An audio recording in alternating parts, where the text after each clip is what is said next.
I've been given a rare opportunity. This is one of the few instances where my interest in the news and romance discussions have intertwined because there's an article that was written and it was published for The Hill, and I found it kind of interesting. So I wanted to just go through it and then kind of give my position and state how it intersects. Now, the article is called Most Young Men Are Single, Most Young Women Are Not. And there are people who will watch this who have never seen any of my previous romance content. So to try to give as much of an abridged version as possible, I'm someone who very much likes the idea of being with a woman as far as, having a meaningful relationship with someone, getting married, having children. But I really despise the execution that's come from that, which is having my time wasted by some woman that's not interested in me, having someone who is very close minded and objects to doing long term things like getting married, like having children, and seeing them used as an accessory for people to attack me in various ways. And those things discourage me from wanting to bother with the modern woman at this point. So what I'm very interested in with this article, and I've read over it a few times to make sure I have my points conveyed or notes together, is seeing how much the things in the article align with what I've said previously. More than 60% of young men are single, nearly twice the rate of unattached young women, signaling a larger breakdown in the social, romantic, and sexual life of the American male. Men in their 20s are more likely than women in their 20s to be romantically uninvolved, sexually dormant, friendless, and lonely. They stand at the vanguard of an epidemic of declining marriage, sexuality, and relationships that afflicts all of young America. Now, it's going to come later in this article, but one of my pet peeves with the article, and you're going to see more of it later on, is that it tries to attach being uninvolved with women romantically to struggling to form platonic relationships, which is something I've never had a problem with. Like being able to get people to speak to me and talk to me as friends, especially with a lot of these women, is much easier than trying to actually have something romantic. And that's a problem I have with the article that you'll see as we get further into it. We're in a crisis of connection, said Niobe Way, a psychology professor and founder of the Project for the Advancement of Our Common Humanity at New York University. Disconnection from ourselves and disconnection from each other. And it's getting worse. In the worst case scenario, the young American man's social disconnect can have tragic consequences. Young men commit suicide at 4 times the rate of young women. Younger men are largely responsible for rising rates of mass shootings, a trend some researchers link to their growing social isolation. Societal changes that began in the Eisenhower years have eroded the patriarchy that once ruled the American home, classroom, and workplace. Women now collect nearly 60% of bachelor degrees. Men still earn more. But among the youngest adults, the income gap has narrowed to $43 a week. Scholars say the new era of gender parity but it is a parity, has reshaped romantic relationship dynamics, empowering young women, and in many cases, removing young men from the equation. Now, this is really strange to me because it tries to say that, and I've seen some other people mention this before, that because women earn more, they're not interested in being with the man. But what is the justification then for men to be interested in women if they're able to take care of themselves? And they still are earning more in spite of women having this supposedly empowering gain of being the ones who mostly get bachelor degrees, as the article mentions that men still make more. I don't really see what we're missing out on. But really, I guess what I'm kind of I don't like about the articles, it tries to frame it as if you have to like blame people getting higher education for them not wanting to date members of the opposite sex if they're like it's something that I don't really quite understand because it's trying to draw this comparison that or this analogy that I'm not entirely picking up on. And really it's kind of sad because there's a lot of women who in college meet someone that goes to the same school, who they date. So I, I mean, I don't. It's just an insta fix. One of those like really quick solutions that they just come up when they're throwing darts at the wall trying to see what sticks. Women don't need to be in long term relationships. They don't need to be married. They'd rather go to brunch with friends than having a horrible date, said Greg Matos, a couple and family psychologist in Los Angeles who recently penned a viral article entitled What's Behind the Rise of Lonely Single Men. Recent years have seen a historic rise in unpartnered Americans, particularly among the young.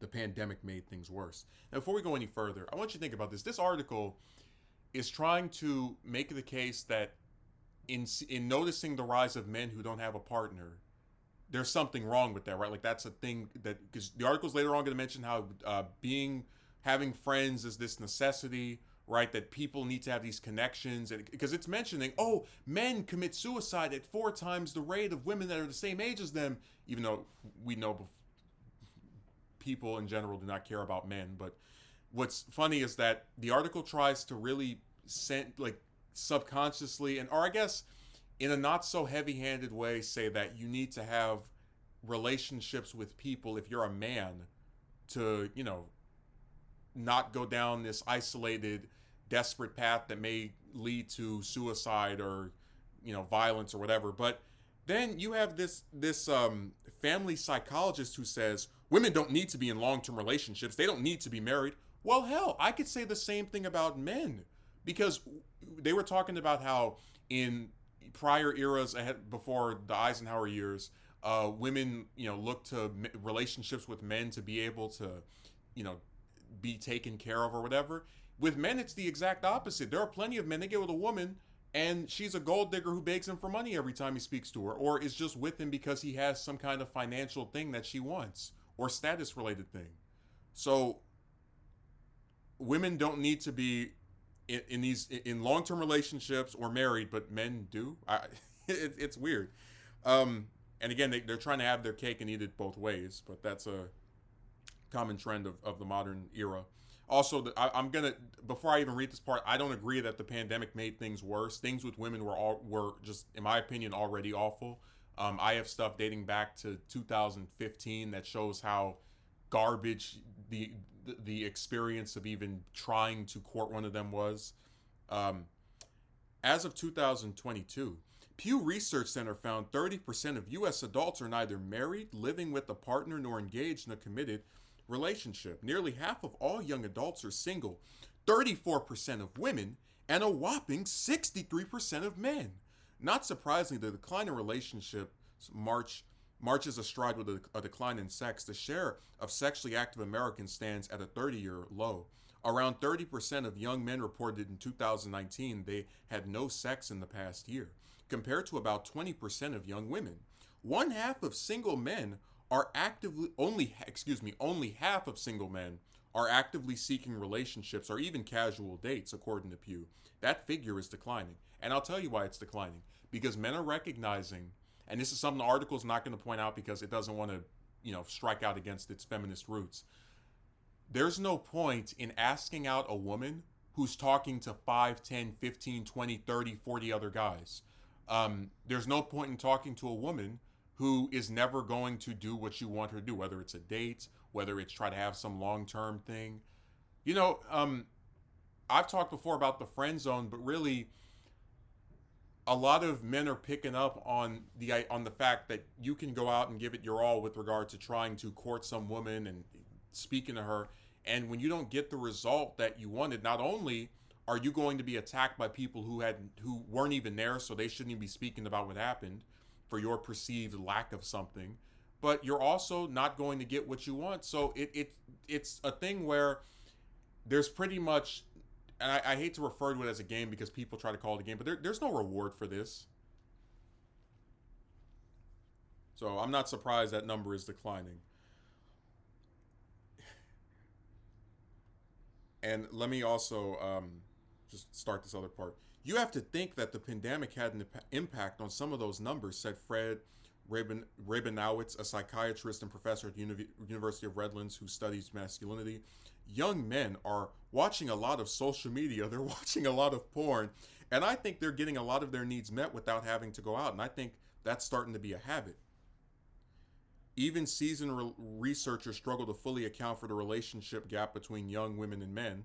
If single young men outnumber single young women nearly 2 to 1, then who are all the young women dating? Some of them are dating each other. 1/5 of Generation Z identifies as queer, and research suggests bisexual women make up a large share of the young adult queer community. I'm gonna have to go in backwards order here. So that part was really funny to me the first time I read it, because one of the common conspiracy theories that gets floated around if you're a guy that has trouble getting a date and you complain about women or you talk about hard, even if you just talk about how difficult it's been to meet someone that reciprocates your interest, is they'll accuse you of being attracted to other men or of being gay. And it's really funny that the women who are turning down so many men, that there's whole groups of guys that can't get with them and are complaining about it, are not gay, but the men who are actively approaching women because they're attracted to them are apparently gay. Like it's projection, and I'm glad the article mentions the irony of that, or at least mentions this possibility that some of them are, which I mean, whatever. It's just I don't tell anybody what they should be attracted to. Now, where it says young men are watching a lot of social media, they're watching a lot of porn, and they're getting a lot of their needs met without having to go out. And that speaks back to why I said there's no utility for women now. If you can get an orgasm, I'm just going to have to say it in frank terms, from going online or watching porn or just any, like, if you can get that kind of gratification minus the time wasting of talking to some woman who's not attracted to you in the slightest and is just wasting your time, you're probably going to go with the former option. You're not going to sit here and indulge with someone that you, for all you know, based off, and especially based off of the patterns that we've seen, is not going to reciprocate. Young women are also dating and marrying slightly older men, carrying on a tradition that stretches back more than a century. The average age at first marriage is around 30 for men, 28 for women, according to census figures. I mean, I've said before, I like older women. But really it's just one of those things where if they weren't complaining about an age difference, they would just be complaining about something else. We know how these people, because the article's about to go into them, having a lot of these specific wants or whatever. So anyone who's attracted to older women, and you are, just whatever your particular thing is, as long as it's legal, don't feel bad about having a particular want, because if women are so different from each other and they're so varied and they're not, quote unquote, not all the same, you should be able to meet one that fits that criteria, or at least that desire. Heterosexual women are getting more choosy. Women don't want to marry down to form a long-term relationship to a man with less education and earnings than herself, said Ronald Levant, professor emeritus of psychology at the University of Akron and author of several books on masculinity. In previous generations, young women entered adulthood in a society that expected them to find a financially stable man who would support them through decades of marriage and motherhood. Over the 1950s and 1960s, that pattern gradually broke down. Today, it is all but gone. Women are tiring of their stereotypical role as full-time therapists for emotionally distant men. They want a partner who is emotionally open and empathetic, the opposite of the age-old masculine ideal. So, this part's funny because if you flip it on its head, it gets very condescending. So, the idea, according to this article, the idea of marrying down for a woman is forming a long-term relationship with a man that has less education or earnings than herself. But if we flip it on its head, does that, because they mentioned that, in previous eras, a woman would get with some man that made money and could support both of them. So did men who married women that either did not have a job or had a job that paid considerably less, were they marrying down? Like, you see where, and this goes back to my problems with the article, they're trying to push the feminist empowerment stuff, but they're not taking acknowledgement of the fact that they are pushing an idea that is not rooted in actual equality. Because make no mistake, if I came on here and said, oh man, I just got my degree from, I don't know, let's say UC Berkeley, was actually a school I wanted to go to at one point. Oh, this woman that I think is very attractive and I enjoy speaking to, uh, wants to talk to me. Well, before I speak to her, I want to know how much she makes per year, and I want to know what school she went to. I would get laughed at. I'd be a meme. So, women being more choosy really is something that should be ridiculed because it's based on this idea that what matters the most about someone is their educational background. And we've already talked about how a lot of people don't go to a certain school because it costs too much. There's a whole bunch of factors, but the idea that your educational level and the amount of money you make determines if you are a good person, worthy partner. It just goes back to my same problem with them as a group, which is that they have too many restrictions and desires that are so insurmountable that apparently over 60% of young men in this country can't appeal to them. Where is it? Oh, and this is my favorite part from Levitt. Today in America, women expect more from men, Levitt said, and unfortunately, so many men don't have more to give. That part is really humorous because a lot of times in the past, I've had different detractors who are like, what can you offer a woman? What can you do for a woman? It's like, well, what the hell can they offer me? Because we're talking about intercourse, which is something that, you can go to Las Vegas and pay a hooker and they'll do for you, and you don't have to sit there and talk to some woman for 10 or 11 months. If you're talking about that, the same effect can be achieved through either paying someone in a particular city that's not too far away from me, or through the means that they described earlier, which are, manual, stimulate. So the more you think about it, you could say women don't have much to offer men either, because a lot of guys get tired of talking to these chicks who all they do is flap their gums. They never go on a date with them. They see no progression year after year. The same emotional deficits that hurt men in the dating pool also hamper them in forming meaningful relationships. Here we go.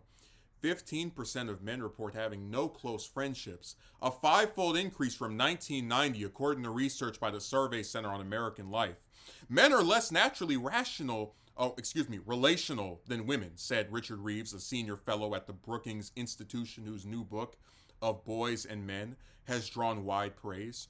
Reeves points to a recent Saturday Night Live sketch that reimagined the neighborhood dog park as a man park, poking fun at this reliance of men on women to do the emotional lifting for them. Social circles have been shrinking for men and women, especially since the pandemic, but men struggle more. 30 years ago, 55% of men reported having 6 or more close friends. By 2021, that share has slipped to 27%. Women form friendships with each other that are emotionally intimate, whereas men do not, Levitt said. Young women may not be dating, but they have girlfriends they spend time with and gain emotional support from. So I really dislike, because there's certain stereotypes and narratives about men who are quote unquote unable to get a woman to like them or be with them. And I've always hated the narrative that if you're a guy who struggles with this, you're this weird person who's closed off or an introvert, or you're a loser and you have no friend. Which that's basically what this article is saying, that anyone who has this problem has very few close friends. I said before, I have a friend, and he actually was on one of my streams a few years ago, and we're trying to do a second one, who I can metaphorically let my hair down with. I can talk to about certain things. I can speak about various things. I can discuss things with him. I can probably not discuss with a majority of my family members. And a relationship like that is unique because it's only one person that I feel that way with. And it's also something that only was able to happen because of how long we have known each other and associated with each other. And I should also throw in the fact that he does not judge me over anything I mention to him is another thing that makes speaking to him in that way more appealing. Because make no mistake about it, there's two narratives when people tell you to ask out women or to speak to them. Be yourself, or, act in this cool or whatever other type of way that people think you should act to try and appeal to them. So as far as meeting some woman and I feel like I can talk to her about things that affect me, that's never going to happen. And it's not going to happen because you can't tell a single guy who, to some extent or another, wants to be with a woman who in some romantic way, to air out his dirty laundry or talk to her in this open manner about things that are personal to him and expect to be welcomed with open arms. Because most of these chicks, these guys don't know. They're not, they have no close relationship with. I'd say the same thing about all the ones I spoke to. So that type of trust can never be built unless it's just, I guess, artificially created, where you just go, oh, by the way, here's this thing about me, here's that thing about me. So it's one of those things where they're poking at a lot of different issues without actually thinking too hard about them. Aaron Caro and Matt Ritter, both in their early 40s, studied the male friendship recession in their Man of the Year podcast. It arose out of an annual tradition of gathering at a steakhouse with several male friends, all close since elementary school. Guys are taught to prioritize career, Caro said. Also, romantic relationships, although it doesn't seem like they're doing a very good job at that, making friends and keeping friends seems to be a lower priority. And once guys get older, they suddenly realize they have no friends.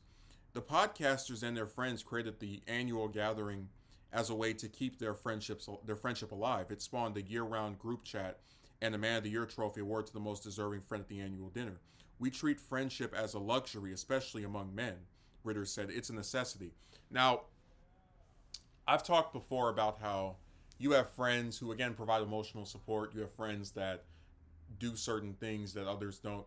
But really, and I say this with sincerity, the article pushes this thing of female independence, right? Oh, they get their degree and now they have this job that they don't need a man to take care of them, to support themselves. Well, where is the same praise for male independence, where a guy gets a job, he takes care of himself, and whether he talks to some person who he's not particularly close with, it doesn't really matter. So that's the biggest problem with the article, which is it wants to address this topic, but it doesn't want to talk about things that can be laid at the footstep of women. It doesn't want to talk about how a man who talks to some woman on social media, I mentioned social media, may have met someone who, against his better judgment or without his knowledge, is talking to 5, 10, 15, 20, 40 other guys.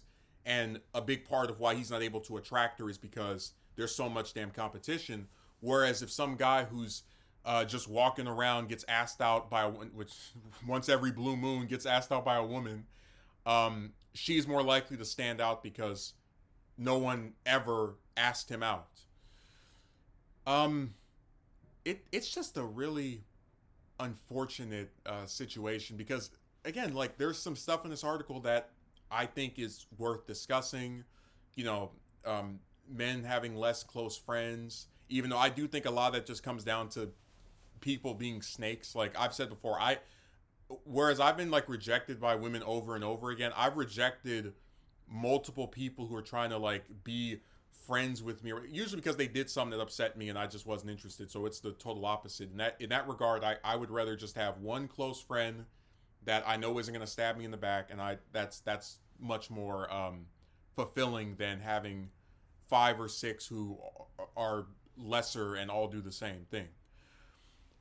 But make no mistake about this article, even though it points out that, men have very few close friends and 63% of men are young men are single, and young men commit suicide at 4 times the rate of women. The guy that wrote this, the people that wrote the stupid books, the professors, they don't care about men. And we know they don't, because at every turn, they can find a way to take us as a group, stick a finger in our face, and tell us we're not good enough. You're too ugly. You don't make enough money. Your standards are too high, even though you're asking out chicks that nobody ever heard of and who have no objective accomplishment that's higher than anything you've done. So And you know, we've also mentioned that were the article to have not included the statistic of suicide, it most certainly would be more critical of men because it's trying to distinguish, like, oh, we care about men and we want to see them succeed, and you know, here's this podcast where these guys talk to each other, but they don't care about you. You know, we know that society, just whether it's America, the internet, it does not care about men. That's why most homeless people are men. That's why you go on some dating website, you have 50 men trying to talk to a woman on her page, no woman trying to talk to a man on his page. And again, most of the rhetoric around this stuff is lumping all of us into a box. I told you, I've been on this website in some capacity or another for over 10 years, and I've seen people, when they're talking about this romance stuff, especially when they've talked about it with regard to me, tell me, oh, you must be gay, you're too ugly, you're going to commit violence, you're going you should kill yourself, like, and nobody cared. So, and that is the elephant in the room, that every time people have had a chance to actually show that they're not the same as what they've always been, they don't.